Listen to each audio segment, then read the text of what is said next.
Hello, my dear friends. How are you doing? Hope you are having an amazing day and not having to deal with drama. Ready for new stories I have for you today? Let's go to the first one. And don't forget to listen to the end of the story, guys, to hear my insights. Enjoy the stories. And don't forget to like and subscribe. And of course, don't forget to leave a comment. I never imagined I'd end up writing this, let alone living it. But here I am, grieving a husband I adored for 35 years.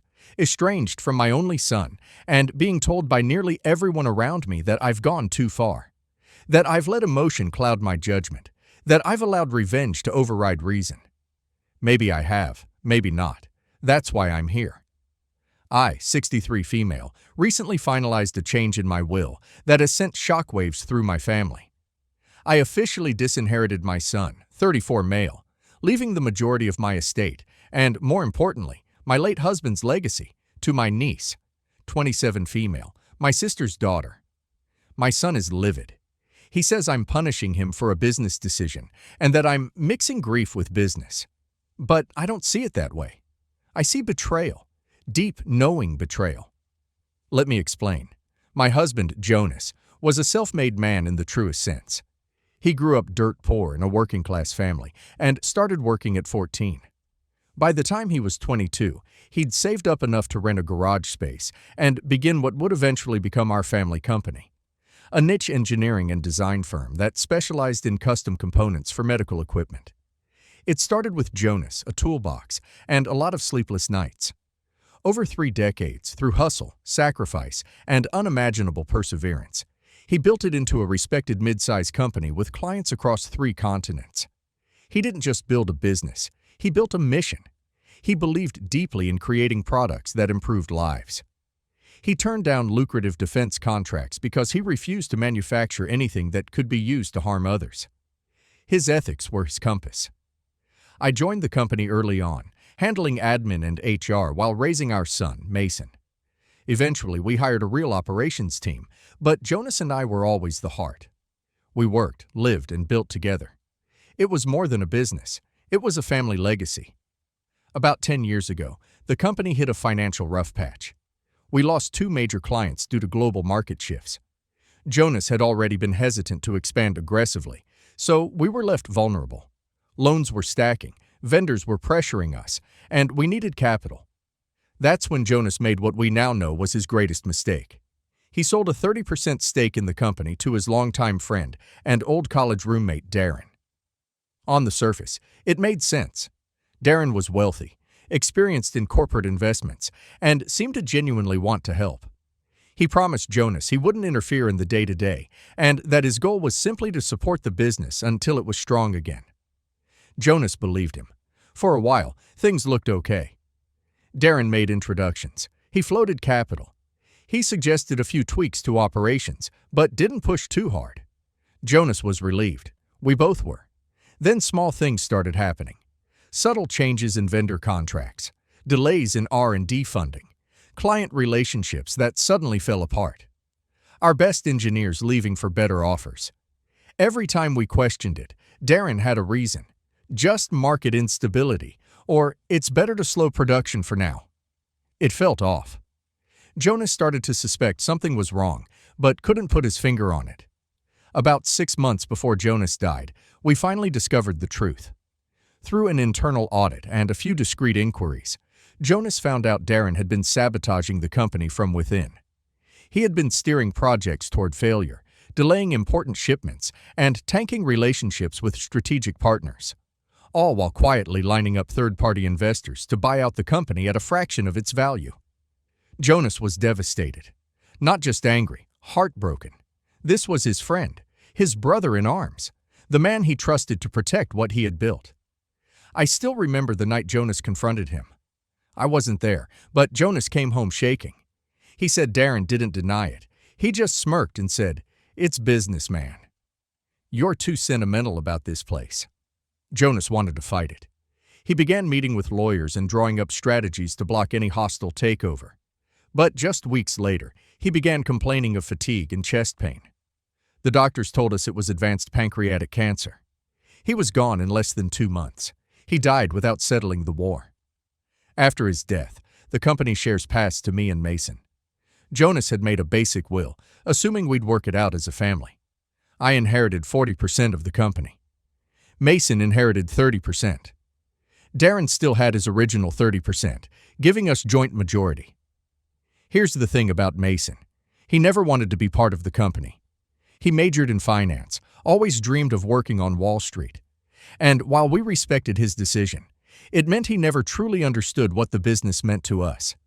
He viewed it purely in terms of spreadsheets and balance sheets, not blood, sweat, and soul. After Jonas died, Mason came back to help transition leadership, but he had no emotional attachment to any of it. He openly questioned whether the company was still worth saving and said we should consider liquidation or external buyouts. I was horrified. The company wasn't just solvent, it was in recovery. Jonas's death had rallied many of our partners to return in support. We were healing, slowly but surely. Then, about 4 months after the funeral, I got a call from one of our attorneys. Mason had sold his 30% share to Darren. He didn't warn me. He didn't talk to me. He didn't even hint that he was considering it. He sold his stake, his father's legacy, to the man who tried to dismantle it. The man Jonas personally exposed as a snake, a saboteur, a traitor. And he did it for quick cash.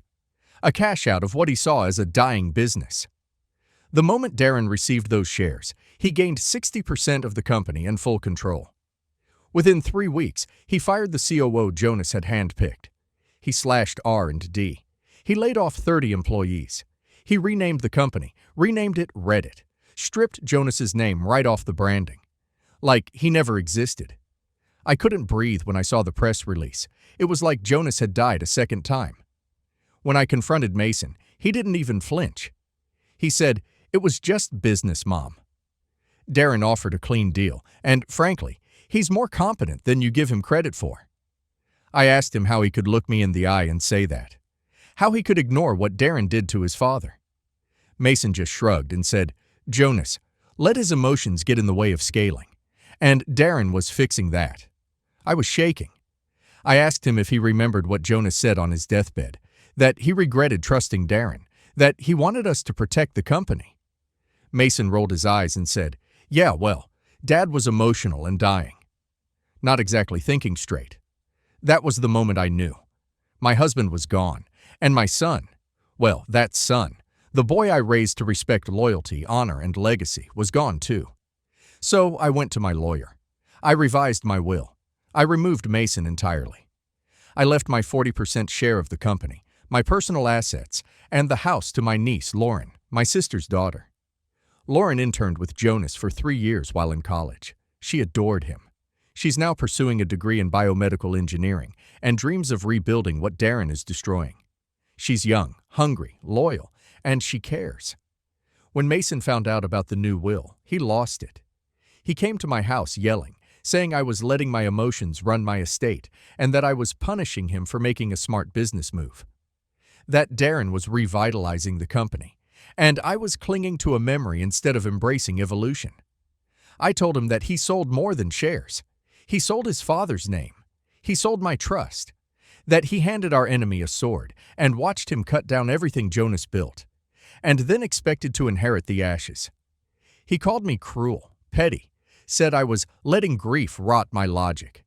Said Lauren was just a blood leaching her way into the family vault. He left and hasn't spoken to me in months. But now other family members are getting involved. My brother says I've made a rash decision and should reconsider before it's too late. But I don't see it that way. I see it as defending the last part of Jonas I still have. The business, the values, the principles, the promise.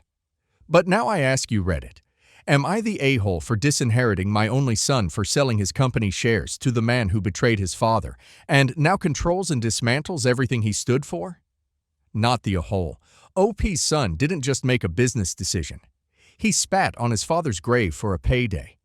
Selling shares to the man who actively tried to destroy the company and erase OP's husband's name isn't just strategic. It's betrayal, full stop. OP didn't disinherit your son for being smart. She did it because he sold out OP's family legacy without a second thought. Actions have consequences. And now let's hear community's opinion. Not the a-hole. This wasn't just business. This was your husband's dying wish. Jonas was crystal clear about Darren's betrayal, and your son still handed him the crown for a fast buck. Your son doesn't value legacy, loyalty, or principle, just power and profit. You didn't disown him over grief. You cut him off because he already chose a side, and it wasn't yours, not the a-hole. As a widow of a man who also built something from nothing, this hit me hard. What your son did wasn't a business move. It was a calculated betrayal of his father's memory. He knew exactly what Darren had done.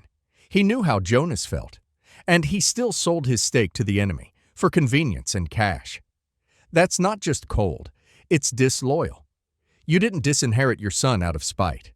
You protected what little was left of your husband's legacy and ensured it went to someone who values it. That's not revenge, that's love.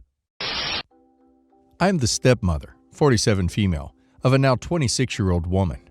I've been her stepmom since she was 8, but she left in her high school years to go live with her mother and then came back at 18 after biomom abandoned her. Stepdaughter did not have any money for college. Her biomom drained her college fund during the divorce, and the only thing left in there was about $1,000 from her grandparents sending for her birthdays, etc. We paid for her community college and did not expect her to do well since she has a 2.3 GPA in high school. To our surprise, she graduated community college with honors and a 4.0 GPA. FAFSA would not give her any money due to mine and my husband's income. We paid for her community college. She insisted on moving out for university instead of commuting. It's only about an hour each way.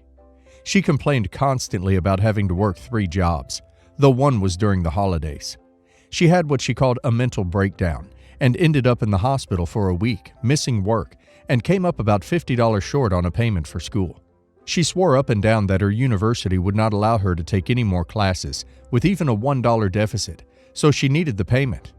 She begged me and my husband for money. Her mother was not good with money, filed for bankruptcy twice, and I don't think she is either, especially with multiple jobs. We told her to get a loan. She tried to get one from the bank, but they would not give her one without a cosigner. My husband co-signed, even though I asked him not to. The lowest amount they would give her was $2,000. She took it. She used the remaining for the next semester, finished out the school year, and immediately moved away and cut contact with us for some reason. She was paying a bit on her loan, but my husband, 50s male, me and our son, wanted to buy a second house, so we paid off the loan for her and informed her that we were now the bank and she was going to pay us. She was unhappy about this from the start. From then, she dropped contact with us several times and moved all over the country. She's settled now and wants to reconnect with her family, even her mom, apparently. Last time she did this, we talked to her about the loan. She tried to suggest picking up her old pay schedule, $100 a month, and was shocked and, evidently, offended that the loan has increased with interest, and it would take her 5 to 7 years to pay it off. She was angry at us and cut contact again. It's been about a year, and she is talking to us again. I want to bring the loan up, but my husband is urging me not to. I think we might have a right to that money as she carelessly took out the loan in the first place. He says that he doesn't think it's fair anymore. I told him that she seems untrustworthy, and I don't really want her back in our lives until she's shown that we can trust her again. He wants a relationship with her, and I feel we are at an impasse. Is it fair to have stepdaughter pay off this loan with us? Would you co-sign on a loan for your kids? What do you do when kids don't pay? Am I reading this correctly? She only needed $50, which somehow turned into a $2,000 loan with interest? This is strange. I mean, it's very possible she would have turned against you guys anyways, since she was already troubled and boomeranging between parents. And as we know, throwing money at adult kids doesn't help the relationship. But it's a bit perplexing, this loan business. Honestly, I suggest you let your husband tell stepdaughter that you've both discussed it and decided to forgive her remaining balance, because the whole thing was needlessly complicated and it's time for a clean slate. But behind the scenes, make him replace the money in your accounts, out of his own discretionary funds. That way, you haven't lost anything because of his daughter, but you both look like the bigger person. This poor young woman has been badly failed by all the adults in her life. You two had enough income that she qualified for 0 financial aid, and you can't give her $50 freaking for school after her mom drained her college fund. That is absolutely despicable. You paid off her loan because you wanted a second home. Be ducking for real. You could have done the bare minimum and help her the first time around, but chose to be like this and pretend to have some moral superiority over a woman who seems to have worked her butt off all her life. I sincerely hope she stays away from you for good, because no one needs a family who thinks like this, and that her father works on being there for his daughter. You don't sound like you even like her. I, 23 female, recently moved in with my boyfriend. I have a toddler son from a previous relationship, and my fiancé offered to hire a nanny to help with childcare. My boyfriend splits his time between New York and LA, while my primary residence is in Los Angeles. Next month will be the first time since I moved in and we got our nanny that our entire family would be traveling to New York. My boyfriend and his daughter, 18, are used to traveling in first class, and I obviously wanted to be close to him on the flight. Our nanny, 46 female, would be coming with us since we'd be staying for a couple months. First-class tickets are expensive, and considering what we paid our nanny, I felt that it would be prudent to save our money, especially because this wasn't a long international flight. After some thinking, I thought that it would be best to buy 2 economy seats, one for the nanny and one for my toddler. The plan was that if my son became fussy because he missed me, the nanny could occasionally bring him up to see me. I tell her about the travel plans when she came into work yesterday. She starts complaining that she didn't think that it was a good idea to put her and my son in economy. She said she would be shuttling my son back and forth, and that's a lot of added stress for both her and my son, and that it might inconvenience the flight attendants or other passengers. She adds that she's rarely ever had an employer separate the nanny and child from the parents, and in the families that do, the kids feel a back-of-the-bus mentality. She said that with other families, if the 3 adults were in first class, the kids and nanny were too, or everybody was economy. I was pretty offended that she basically implied that she was entitled to a first-class seat just because my boyfriend and our family were in one. I told her that I have previously worked as a waitress. I've staffed black tie, very lavish events, but I was rarely ever allowed to have any of the food or partake in any of the activities, nor did I feel entitled to. I said that I don't really appreciate her princess mentality, and I think it's kind of princess-like to feel offended about not being in first class like her employers and projecting it through what my son might feel. My nanny's face turned red, and she abruptly apologized and excused herself and went to greet my son. Am I the a-hole? My boyfriend was silent through the entire interaction, except to say he trusts my judgment. I asked my boyfriend if I'd gone too far, and he said the princess comment might have been the sticker, but when I asked if he thought I should apologize, he said it's probably fine. Am I the a-hole for speaking my mind to my nanny? I do plan on buying the tickets the way I planned, because I think I now have the responsibility to use our money wisely, and my boyfriend always talks about being financially prudent. You're the a-hole. From your post, it sounded like she was providing you with advice based on her experience. After you said no and gave her a nickname, she stayed composed and professional and went to greet your son. The name-calling is very childish, and you are in a very privileged position for a 23-year-old. You need to apologize to your nanny, especially if she is good with your son. Otherwise, if you continue with your attitude, she'll simply find another job. You're the a-hole. You condescended this woman for making a valid point. Everyone on that plane is going to hate you, her, and your kid. Also, you're going to separate yourself from your toddler in an incredibly stressful situation for your child, which is super messed up. And finally, and definitely not least of all, you're flying your toddler across the country during a virus. Massive, you're the a-hole. You're the a-hole. You sound very gauche and tacky. Ugh. The nanny could occasionally bring him up to see me. Have you flown first class before? Not all airlines are fine with nannies bringing up kids from the back like that. There are rules. It's not your plane. She said she would be shuttling my son back and forth, and that's a lot of added stress for both her and my son, and that it might inconvenience the flight attendants or other passengers. She's right. Total pain for everyone. Calling her a princess for speaking up was bag out of line. You do not speak to your household staff like that, ever. It's disgusting. I get the feeling you weren't raised with staff and aren't particularly familiar with this kind of world. You need to get your act together on the etiquette front, or you're going to stick out like a sore thumb and become a laughingstock. My son, 17 male, and his girlfriend, 18 female, have been dating for 2 years and known each other since 3rd and 4th grade. He's a senior and she's a freshman, college. She's a sweet girl. However, I don't think teen relationships should be serious like theirs has become. Teen dating should only be about discovering what you like. We live in a well-off neighborhood, not because we're wealthy, but because we have 4 adults together in this household and we put our salaries together. Me, my husband, my sister, my mom. My son is my only child. We think generational wealth is important, and we've begun trying to ensure that the future generations in our family are well off. We're strict on our son about his education for this reason. A few miles away from us is a neighborhood where the actual wealthy folks are. There's a girl, 18 female, whose family all consists of millionaires, and she's interested in my son. They met when we went through her neighborhood looking for our dog that got loose. We found her. She exchanged numbers with him and told him she'd call if she ever saw her. She ended up spotting her and texted him about it. This was a month ago, and they've become friends since then. She's always flirting, but my son hasn't picked up on it.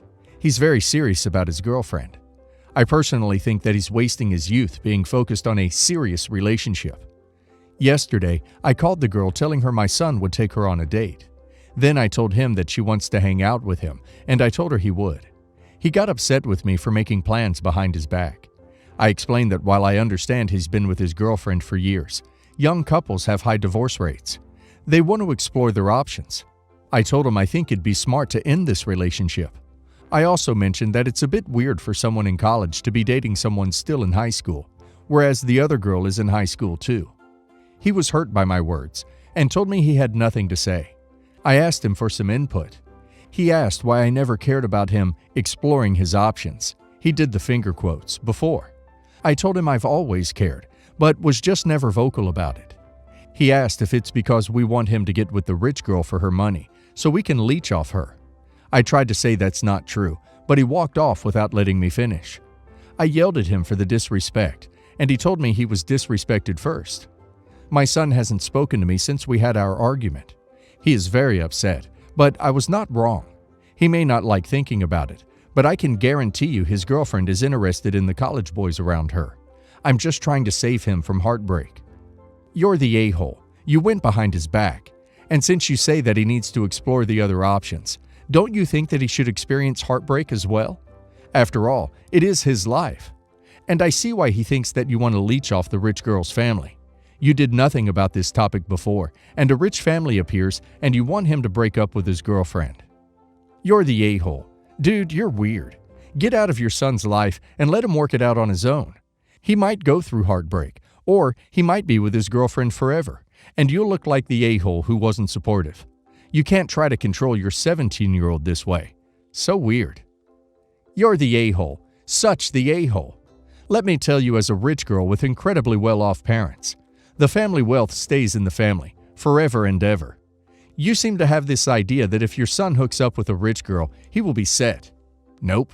He may have some easier times, like connections to jobs he may otherwise not have had, but that's about it.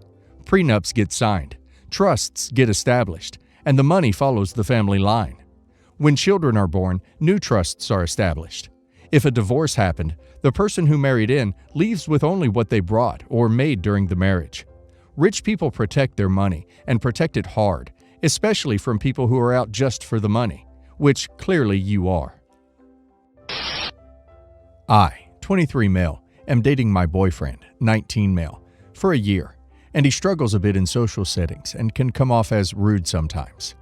My sister, 27 female, has had a cat ever since she moved out. Our parents didn't allow pets, who has now unfortunately passed away. My sister came to visit me a couple of days ago and kept talking about how much she's grieving her cat, and even now she's still crying at nights over it. My boyfriend overheard and told her, "Isn't it kind of embarrassing for an adult to cry over a cat? Just get another one." My sister didn't take it well and started berating him and raising her voice at him. He also struggles with people yelling because of his aggressive dad, and at some point called him soulless, to which my boyfriend replied that he's at least not a dumb woman like her.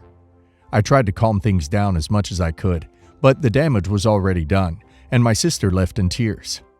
I tried to lecture my boyfriend about what he said, but he didn't seem like he was listening to me, so I just gave up. I thought we'd smooth things over later once my sister calms down. But I just found out that she banned my boyfriend from the upcoming Easter party she's gonna host, and said that if I try to bring him regardless, she'll cut me off from her life too. I said that she's overreacting, and she knows my boyfriend is a bit standoffish, but doesn't mean any harm, and I could make him apologize for what he said to her. But she said she's had enough of that jerk insulting her and everyone from our family, and she knows he never means any of his half-hearted apologies, and only tells them for my sake. She told me that I can spend time with my family, or keep being that butthole's personal public defender, and then hung up, which I think was uncalled for. My boyfriend does sometimes say things that can come across as rude, but he doesn't mean them, and my family was being understanding. But it seems like now that went out the window now with my sister. I know I defend my boyfriend a lot, but I feel nobody understands him like I do, though I might have come across as an enabler of his bad behavior to a couple of people. Am I the a-hole? Correct me if I'm wrong. Your boyfriend is a human being, able to talk and to not talk, right? Your boyfriend offends your sister and other parts of your family often, constantly, right? You said you are defending him a lot. Your human boyfriend, who has the capacity to just shut the duck up, makes conscious choices to speak up and offend people around him constantly, right? Yes, you're the a-hole. You are the a-hole to yourself, to your family, and to your sister in particular here. You're the a-hole. Since when was a little standoffish code for rude as duck? Last I checked, a little standoffish is a phrase to describe people who are quiet in a way that may seem a bit aloof. Struggles in social settings is usually for people who are uncomfortable in social settings and may say something a teeny bit inappropriate sometimes in terms of timing and missing cues. None of these things are phrases meant for people who say things like, "Isn't it embarrassing to grieve a pet?" Which even those types of people don't have problems identifying as wrong. Whew boy, you're the a-hole. What he said about her cat is enough reason for her to never want to be around him again, unless he profusely apologizes and agrees to start using a filter before he lets things out of his mouth. You should back your sister up on this, not gaslight her into thinking the loss of her pet is insignificant. I would be furious at anyone who tried to downplay my grief over the loss of my pets. They're my little BFFs forever, and no one is allowed to discount the grief of their loss. Apologize to your sister immediately, and maybe think about getting a more emotionally mature boyfriend.